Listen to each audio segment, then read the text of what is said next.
começa agora mais um Você em Foco e hoje nós contamos com a ilustre presença do Lama Rinchen. Tudo bem? Prazer, tudo bem? É lama da tradição tibetana, certo? Sim. E é diretor espiritual do Mosteiro Sakya do Brasil. Perfeito.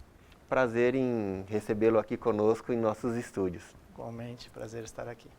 Lama, hoje a nossa conversa vai entrar num assunto que é pouco explorado nos meios de trabalho, que é sobre o altruísmo e a compaixão. O que você diria para falar sobre esses dois aspectos que são coisas, em teoria, inerentes do ser humano? Bom, primeiro que compaixão e altruísmo faz parte da humanidade, ou seja, do nosso ser humano. Então pode-se dizer que é inerente. Agora, o quanto disso nós praticamos, como é que nós nos aproximamos das nossas relações humanas, lembrando disso e usando isso, vai de pessoa para pessoa. Agora, todas as vezes que nós experienciamos nossas relações, tendo altruísmo, tendo compaixão, tendo a empatia, né, como aquilo que nos norteia, a nossa vida ela é muito mais positiva, construtiva. Então, pensando nesse aspecto, são características dos encontros, das convivências entre as pessoas. Como isso se torna tão importante nas relações profissionais? Porque, em geral, nas relações profissionais, as pessoas se veem segmentadas. Você é essa função, você é essa outra função em gaveta. E, nesse meio, qual a importância, então, de ter lá altruísmo e compaixão?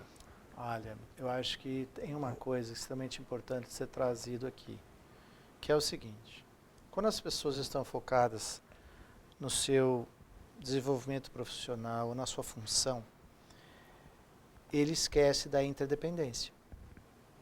Uhum. E tudo é interdependente. Todos nós somos interdependentes. Vamos supor que você seja o presidente de uma empresa. Você só é presidente de uma empresa porque você preside pessoas. E você orienta funções, você tem um objetivo empresarial. Mas esse lugar não existiria se não fosse todas as pessoas que compõem isso com você. Então, Certo. muito do meio empresarial, seja ele na área que for, as pessoas estão tão preocupadas com a sua posição, com o seu status, que ela esquece da interdependência. Por exemplo, você está usando a sua camisa. Você pode ter comprado na loja, mas ela não chegou na loja sozinha. Não foi materializada lá, Pois né? então, ela não nasceu na prateleira, né? Então, você pode imaginar quantas pessoas fazem parte do seu conforto e do seu bem-estar neste momento? É engraçado como a gente pensa nas coisas de uma maneira completamente pequena. cisada, né? Esse Muito ambiente de pequena. trabalho, eu lido com funções e não com pessoas que exercem essas Exato. funções. E mesmo as pessoas que contribuem para que a minha função e o meu trabalho possa existir. Perfeito. Por exemplo, a luz está ligada aqui, não é? Uhum. O ar-condicionado está ligado, nós estamos confortáveis. Quantas milhares de pessoas estão trabalhando neste momento para que isso que está acontecendo aqui agora possa estar acontecendo? Então, o grande problema nos meios corporativos é quando nós nos esquecemos disso. Existe uma interdependência entre tudo, entre todos. As empresas são interdependentes. O que adianta você produzir um produto se não há um comprador? Como que você pode produzir uma camisa, por exemplo, se ela é de algodão, por exemplo, se não tem o produtor lá atrás, produzindo algodão, colhendo algodão, beneficiando algodão, até que essa camisa se torne disponível na loja. Então, seja qual for, né, a função que você está, seja qual for a indústria que você esteja, não importa. Sempre lembre que aquele momento que você atua só existe porque há outros tantos, né, cumprindo seus papéis para que a sua função possa existir. Então, nós somos absolutamente interdependentes. Eu posso dizer que essa interdependência, então, ela exerce a função de ajudar tanto no meu desenvolvimento profissional, como no meu desenvolvimento humano, como uma pessoa emocional e espiritual. Com certeza. Se você considerar, por exemplo, você falou compaixão. Vamos começar pela compaixão. O que é compaixão? Talvez na nossa cultura ocidental a gente tenha um pouco de dificuldade de nos aproximarmos da definição de compaixão. Porque compaixão não tem nada a ver com piedade, com dó, com misericórdia, com nada disso. Compaixão em si significa aspirar, desejar, mover-se na direção de aliviar o sofrimento do outro. Aliviar a experiência de sofrimento do outro. Usar seu expertise, usar seu corpo, usar o que você puder. No sentido de tirar o outro da experiência de sofrimento. Certo. Isso é compaixão. Então, se todas as pessoas se movessem nesse sentido, por exemplo, não haveria violência, não haveria fome, não haveria sofrimento. Se todos nós nos cuidássemos uns aos outros, não haveria isso. Agora, altruísmo, o que é uma atitude altruísta? É o ser que dedica a sua vida à felicidade do outro. Então você junta compaixão, altruísmo, empatia e resiliência. Por exemplo, se eu falo que compaixão é o ato, o dedicar-se, a vontade de agir de maneira a diminuir, a cessar a experiência de sofrimento do outro, amor, por sua vez, é a mesma coisa, você aspirar, desejar, ter a vontade de que o outro experiencie felicidade, tenha experiências de felicidade. E veja que felicidade é a maneira como ele entende felicidade. Né? Isso passa um pouco em altruísmo, vindo como aceitar o outro como o outro é, e não querer que o outro exista para satisfazer as suas vontades. Então, uma vez que amor é essa vontade de que o outro seja feliz, e compaixão é a vontade de que o outro seja ausente, né, não tenha experiência de sofrimento, então amor e compaixão são dois lados de uma mesma moeda. E agora, então, surge o altruísmo, que vai juntar essas duas coisas, junto com a empatia de se aproximar e ser sensibilizado pela necessidade do outro. Entendeu? Aí isso tudo se torna uma grande experiência humana. Então, a experiência humana, ela é, na verdade, a experiência da espiritualidade humana. E, por favor, não me entenda, eu não estou falando de religião. Religião, religiosidade é uma outra coisa. Eu estou falando da natureza espiritual de todo e qualquer ser humano. Certo, essa espiritualidade é que a gente traduz como as qualidades inerentes ao ser humano. Aproveitando então esse gancho, como que a gente poderia identificar um ambiente que são livre dessas qualidades e nesse ambiente, quais são os efeitos que proporcionam nas pessoas ali? Talvez eu podia reformular isso de uma outra forma. Se todos os seres humanos, para todos os seres humanos, essas qualidades são inerentes, por que há tanta violência? Por que há lugares geográficos, né, onde há tanta violência? Ali há seres humanos. Todos eles buscam isso, então, se é inerente ao ser humano essas qualidades, por que naqueles lugares, ou em certas regiões, ou em certos momentos da humanidade, na história da humanidade, nós olhamos para aquilo e falamos, nossa, o que aconteceu com a humanidade? O que aconteceu com a humanidade? Como é que houve esse grande afastamento dessas qualidades? Né? Tá. Causas e condições. Né? Então, há momento que as causas e condições não inspiram o ser humano no exercício dessas qualidades. Mas isso não significa que essas qualidades não estejam ali. Elas estão. Certo. Tanto é que basta cair uma gota de causa e condição que aquilo floresce. Então, agora vem bem ao caso a seguinte questão. Auguste Comte, aquele filósofo francês, diz que o ser humano, por O altruísmo é inato dele, nasce com ele. E um estudo nos Estados Unidos, Stanford, diz que não, que essa característica ela é completamente influenciada pelo meio. De qualquer forma, é possível se trabalhar então na pessoa, fortalecer o altruísmo e a compaixão? Com certeza. Existe alguma forma? Poderia falar um pouquinho? Well, eu sou um monge budista, posso falar a partir da ótica da minha prática de vida. Claro. Né? Mas é muito interessante os dois exemplos que você cita, né? Porque é verdade. A compaixão, o amor, né? Isso são inerentes ao ser humano, Mas há momentos e há lugares onde esse exercício não acontece. Então, isso é inerente a causas e condições, né? Você não pode dizer que um jovem que nasceu em um lugar geográfico onde só havia violência, que este jovem não tem amor compassivo, não tem altruísmo. Tanto é verdade que tire ele deste lugar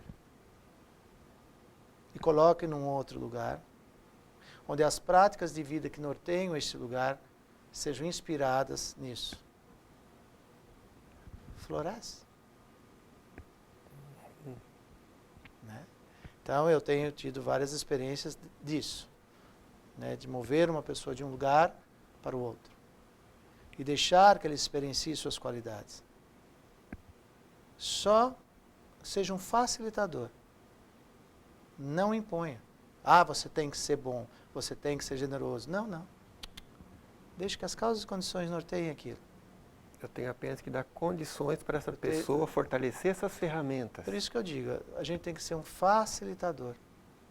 Nada mais que isso, um facilitador. Uma vez, aqui no Brasil, no Ibirapuera, se não me falha a memória, foi em 2006, uma menina fez uma pergunta para a Sua Santidade no Ibirapuera. O senhor sente raiva quando e por quê? Né? Aí a Sua Santidade naturalmente respondeu. Se eu sinto raiva, sinto. Quando? Quando alguma coisa sai diferente daquilo que eu imaginava. E por quê? Porque eu sou um ser humano. No entanto, seguiu Sua Santidade dizendo, desde pequenininho, eu fui treinado em compaixão. Fui treinado em observar o melhor no outro. Fui treinado a perceber que há muitas coisas, muitas qualidades em mim. Então aquela raiva que surgia, rapidamente ela dissolvia naquela mente que sempre cultivou o amor bondoso e compassivo para todos os seres. Agora, num primeiro momento, eu sinto. É humano? Exatamente. Mas o meu treinamento desde pequeno foi observar a bondade, as qualidades dos seres humanos e acreditar nisso. Há alguns minutos atrás você tocou na palavra resiliência. Tá? Então a gente pode falar que a resiliência é uma maneira que o ser humano tem de lidar com o estresse e manter a sua saúde. Toda vez que ele é treinado na compaixão e no altruísmo, ele aumenta a sua resiliência frente às diversidades do mundo. Exatamente isso. Por exemplo, numa cidade como São Paulo, né, que tem muitas coisas legais e tem algumas coisas que não são tão legais. Né? Mas, de novo, legal e não legal é dualista, é uma percepção. Mas, se todas as vezes, se todos os dias, nós acordássemos de manhã e ficássemos 15 minutos só, temos que fazer a barba, né? 15 minutos, né?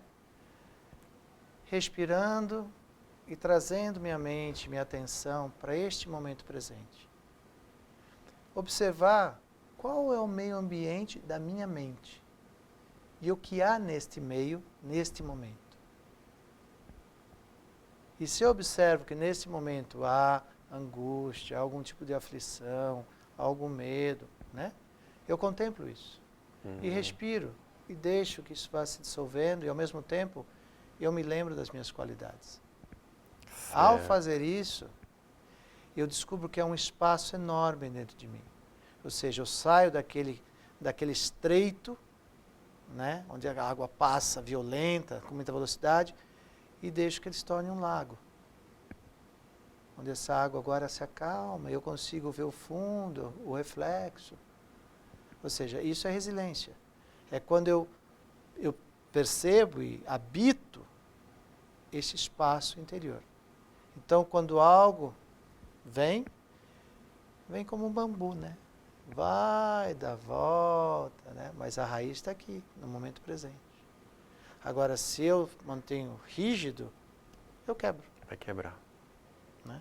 Então, resiliência, ela é composta por uma prática, né, de amor bondoso, compassivo, uma vontade altruísta de beneficiar o outro. Se eu zelo para que isso permaneça no meu contínuo mental, mesmo que as coisas mais violentas se aproximem de mim, ela vai se dissolver num espaço. E eu consigo, ainda mesmo assim, oferecer algo positivo, construtivo, que venha ressignificar e reconstruir algo. Nossa, a nossa conversa está extremamente boa, mas agora nós vamos fazer uma pequena pausa para compartilhar com vocês algumas dicas de saúde, de bem-estar e qualidade de vida. Daqui a pouco a gente retorna e continuamos com a nossa conversa.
Voltamos novamente com o programa, vamos continuar nossa conversa com o Lama.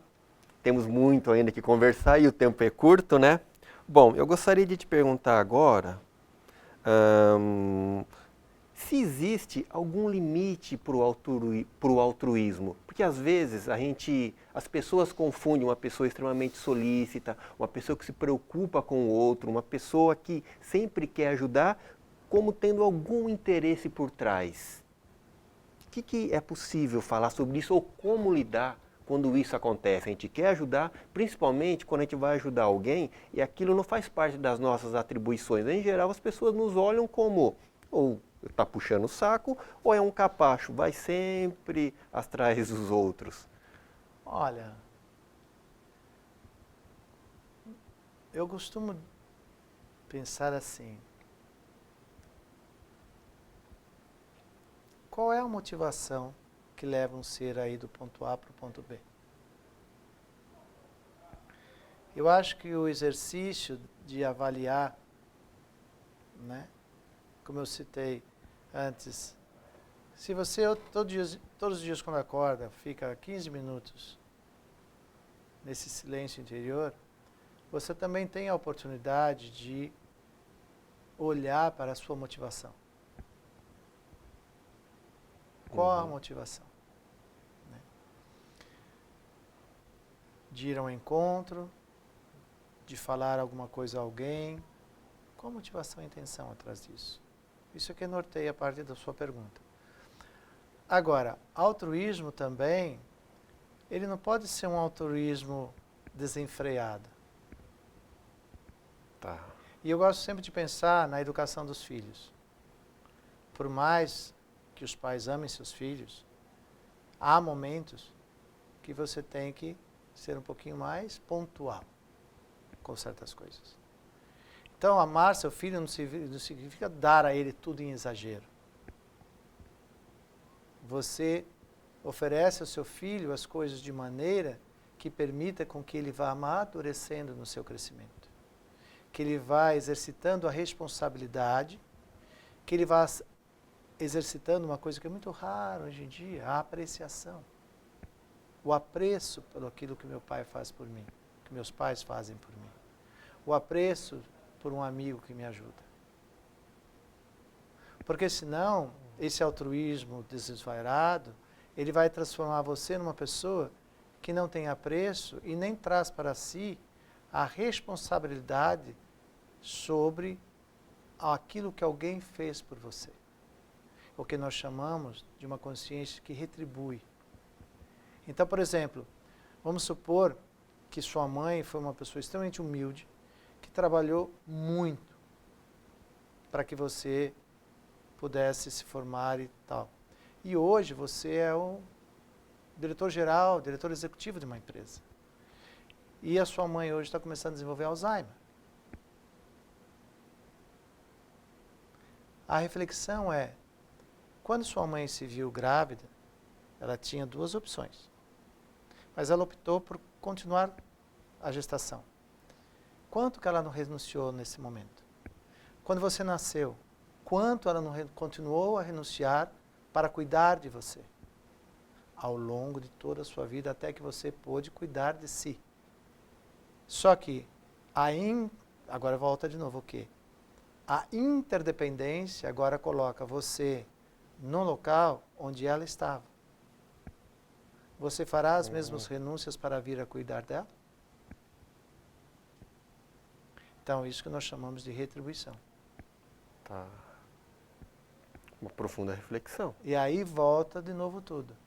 Quanto você na sua vida, nas suas práticas de vida, seja qual for, que você tem amor bondoso e compassivo, que você transforma esse amor bondoso e compassivo num estado de mente que tem a empatia, ou seja, que sensibiliza-se com a necessidade do outro e fica feliz em poder ver que você é capaz, de uma maneira ou de outra, em ajudá-la.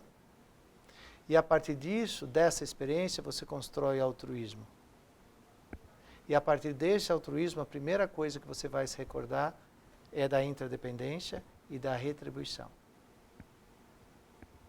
Então, quando nós, de uma maneira ou de outra, conseguimos construir isso ao longo do nosso crescimento enquanto seres humanos, ao longo das nossas práticas de vida no meio corporativo ou não, e assim vai, eu estou oferecendo a mim mesmo uma grande oportunidade de me realizar enquanto ser humano através da felicidade que eu posso ser causa e condição para que outros também venham usufruir. Então, é um contínuo isso, é o contínuo do ser humano, é o contínuo da humanidade. Agora, às vezes as pessoas perguntam, há limite para a compaixão? Há limite? Well, a tendência é dizer não. Ou seja, a compaixão em si, ela não tem limites. No entanto, é muito fácil ser compassivo para as pessoas próximas de você. E esse próximo pode ser até do mesmo país. Chega a ser muito difícil eu estender essa compaixão a outros, muito para além do meu círculo, muito para além da minha cultura. Então, quando nós tivemos a crise do Ebola, lembra-se disso? Lembro. De repente, os países começaram a recordar de certas leis. Fecha os aeroportos, isso não é um problema nosso. Haja visto agora os refugiados, Pronto, né? aí eu ia trazer esse. E haja visto o momento presente. Como é difícil eu compartilhar o que eu tenho com o outro. Então, quero aproveitar Então, não é que a compaixão em si tenha limite. A compaixão, enquanto uma ferramenta humana, ela não tem limite. O que tem limite é quão larga é o meu círculo. Esse meu círculo de acolher as pessoas. O quanto de empatia eu tenho pelo outro e pelo mundo. O quanto eu me responsabilizo pela felicidade de todos os seres. Essa é a grande reflexão. Então, aproveitando, quando eu desperto altruísmo e compaixão em mim, o que eu começo a observar nas outras pessoas? A tendência seria eu te perguntar assim, ó, como eu vejo uma outra pessoa que desperta o altruísmo e a compaixão? Mas eu prefiro perguntar, como que eu começo a enxergar o outro quando em mim eu começo a despertar o altruísmo e a compaixão? Veja, se você vai numa academia, em um mês, né, o pessoal já vai começar, tá alinhadão, hein, ficando fortinho, tá bonitão, hein. Me olho no espelho e já fico você vai lá, contente. no seu ego, né. É. Aí, por quê? É externo, é estereótipo, né. Nem vou falar sobre isso, mas fica a pergunta, qual a motivação de eu ir à academia? É minha saúde, meu bem-estar, ou eu quero virar objeto de desejo? Ou de apreciação? Ou de elogio? Quem não gosta de elogio? Nós gostamos de elogio, mas não queremos crítica. Gostamos de fama, mas não queremos anonimato. Queremos ganhos, mas não queremos perdas. E nós vivemos assim, né? Pronto. Sim, sim. Eu quero ser bonito, não quero ser feio. Eu quero ser jovem, não quero ficar velho. É meio difícil. Tá, pronto. Uma coisa caminha por aí. Agora, eu vou te devolver essa pergunta com uma outra pergunta. Qual é a razão de eu praticar amor bondoso e compassivo para com o outro? Eu quero que alguém note isso? Eu estou esperando algum retorno sobre isso? Ou é o bem pelo bem? Conhece essa frase antiga que só? O bem pelo bem? Então, por exemplo, uma pessoa que pratica compaixão, que contempla com compaixão e que se esforça, né, com muita felicidade em agir de maneira compassiva, ela se torna uma pessoa boa. Olha que normal. Boa. Só isso. Porque é estranho, né? A gente costuma ser compassivo, ser altruísta e pedir perdão aos outros no silêncio das orações da nossa casa, né? Que nos dá conforto e segurança. Mas às vezes é difícil fazer esse movimento frente à pessoa que eu feri, com medo que ela me agride, com medo que ela me humilhe, sei lá. Eu não quero me expor a alguma coisa que eu não tenha controle. Não é isso que acontece? Mas aí nós temos uma outra questão, que é, você falou, eu posso ser compassivo, eu posso ser bom, posso isso, alguém que está próximo a mim. Mas eu quero que você leve isso para pessoas que não fazem parte do seu círculo. Entende? Então, como é que eu noto, se é que é para isso, mas como é que seriam as referências pudesse ser observada quando uma pessoa começa a se engajar realmente? Ela pode aspirar a ser compassiva, ela pode se engajar em ser compassiva e ela pode fazer da compaixão o seu modus quo de vida. Agora, o que eu noto numa pessoa que seja mais compassiva? Silêncio, atencionalidade, humildade, respeito. São coisas bem subliminares. Mas é por aí que começa. Ela não vai colocar um neon na testa dizendo sou compassivo. Porque eu disse mais isso porque tem uma teoria que fala que, né, também foi feita nos Estados Unidos, acabaram concluindo que há um desejo de expulsar membros altruístas do grupo. Porque de alguma forma essas pessoas acabam incomodando, acham que elas estão puxando o saco, acham, sei lá, que elas não têm força de vontade suficiente para se impor. Então, o que a gente pode falar sobre isso? Eu acho que também há uma... Eu acho que é uma coisa assim, gostei de como você colocou isso. Porque você sabe que, às vezes, as pessoas que contemplam, que têm a meditação como uma prática, né, diária, elas se tornam mais calmas, menos reativas.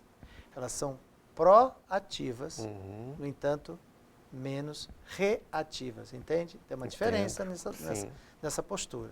A reatividade, a explosão do momento. Seja o que for.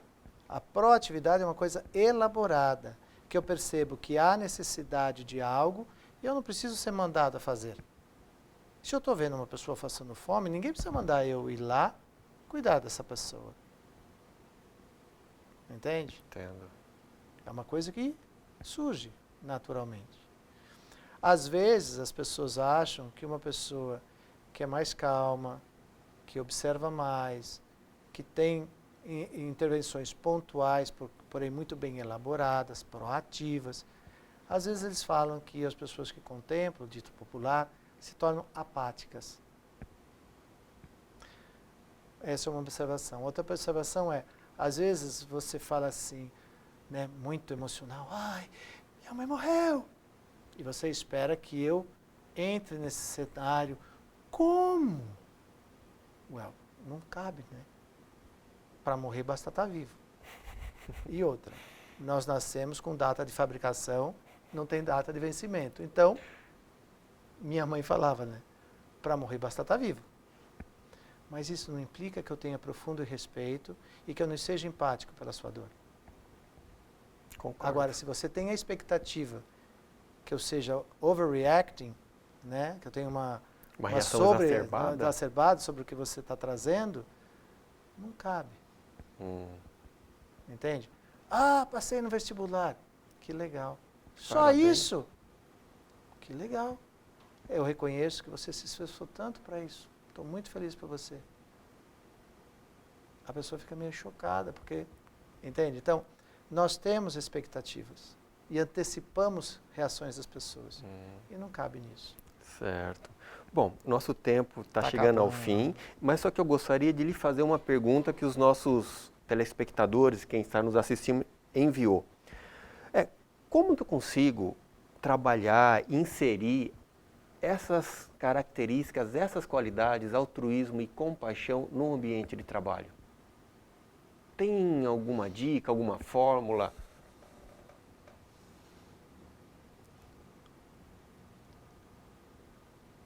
Eu penso, sinceramente, que a resposta é muito fácil. Que ótimo. Quando você olhar o seu colega de trabalho, seja seu chefe, seu gerente, seu supervisor, seu subalterno, não veja ele como seu chefe, como seu subalterno, como seu gerente. As dificuldades funcionais corporativas existem, penso eu, que elas existem porque nós nos relacionamos com os rótulos, com os títulos, e não com o ser humano. Então, se eu realmente quiser que o meu ambiente de trabalho se torne mais amoroso, acolhedor, engraçado, né? Meu ambiente de trabalho se torne mais amoroso. Estranho falar isso. Mas não é. É isso que eu quero. Eu quero que ele me acolha. Eu quero que ele me respeite. Eu quero que seja um lugar que eu quando acordo de manhã, eu olho que eu vou trabalhar, eu me sinta feliz de estar indo para aquele lugar. Então, se realmente eu quero isso, a novidade talvez seja que todos os que estão indo querem a mesma coisa. Correto. Então, se eles se lembrarem que todo ser humano precisa de acolhimento, de respeito, de carinho, de cuidado, de segurança, de proteção, é fácil saber como que eu ajo naquele meio. Agora, se eu ficar procurando ocupar esses espaços pelos rótulos e pelos títulos, vai ser um pouco difícil. Pura competitividade. Porque mesmo porque cada cargo, cada título é absolutamente impermanente. Agora, o ser humano que contém aquilo ali, ele é um pouquinho mais duradouro, talvez. Talvez, a gente nunca sabe quando vai morrer. Mas, o que eu estou dizendo é, a minha felicidade, a minha experiência de contentamento, ela não pode residir nisso. Ela tem que residir nessa convicção de que as outras pessoas que compõem esse ambiente de trabalho são tão humanos quanto eu. Lama, agradeço muito a sua participação, o seu convite por ter vindo compartilhar os seus conhecimentos, as suas experiências conosco, com os servidores e os funcionários que estão nos assistindo. E gostaria de saber, se alguém quiser alguma informação, quiser ler um pouco mais sobre isso, quais são os contatos que ele pode procurar? Ele pode procurar na página da web www.sakyabrasil.org, no Facebook Mosteiro Sakya, ou também no Facebook Lama Rinchen. Telefone 11 4528 1737. Muito obrigado. Bom, o programa fica por aqui. Se você tiver algum comentário, sugestão, escreva para a gente, participe. O endereço é canalprofissional@prefeitura.sp.gov.br. Também você pode nos acompanhar através do Facebook, nós estamos no YouTube e também através do Twitter. Então, muito obrigado e até o próximo programa.